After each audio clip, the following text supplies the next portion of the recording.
আসসালামু আলাইকুম। আজকে আমি আপনাদের সাথে শেয়ার করব মুখরোচক একটি খাবার। এটি চট্টগ্রামের ঐতিহ্যবাহী খাবার কোয়াব।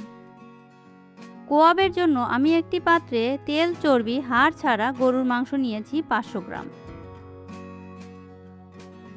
এর মধ্যে দিয়ে দেব 1 চা চামচ আদা বাটা, 1 চা চামচ রসুন বাটা, হাফ চা চামচ হলুদ গুঁড়া, হাফ চা চামচ শুকনো মরিচ গুঁড়া, 1 চা চামচ ধনিয়া গুঁড়া, হাফ চা চামচ জিরা গুঁড়া, 1 চা চামচ গরম মশলা গুঁড়া, পরিমাণ মতো লবণ, 4টা সাদা এলাচ, হাফ কাপ পেঁয়াজ কুচি, 2 টেবিল চামচ সাদা তেল। 2 টেবিল চামচ সাদা তেল দিয়ে হাত দিয়ে চটকে চটকে মেখে নেব।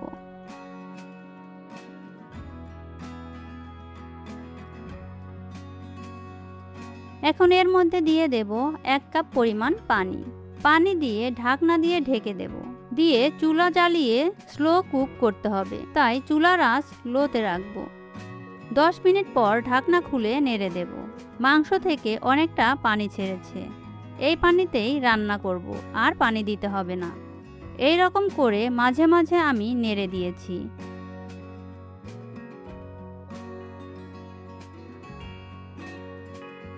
আবার ঢাকনা দিয়ে ঢেকে দেব।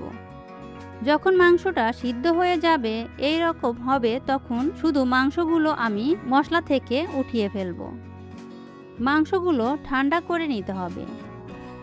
এবার এটাকে ভেজে নিতে হবে।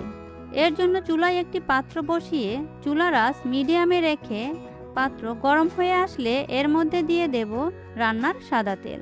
তেলটা একটু বেশি দিতে হবে। ডুবো তেলে ভাজতে হবে।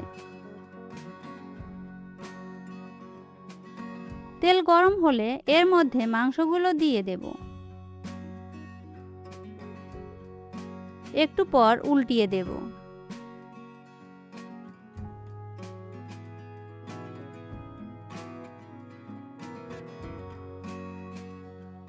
দুই সাইডে উল্টিয়ে পাল্টিয়ে এই রকম কালার করে ভেজে তুলে নেব।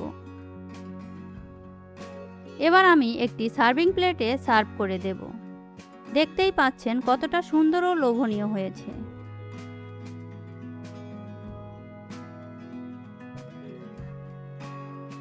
আমার ভিডিওটি যদি আপনাদের ভালো লেগে থাকে অবশ্যই কমেন্টে জানাবেন।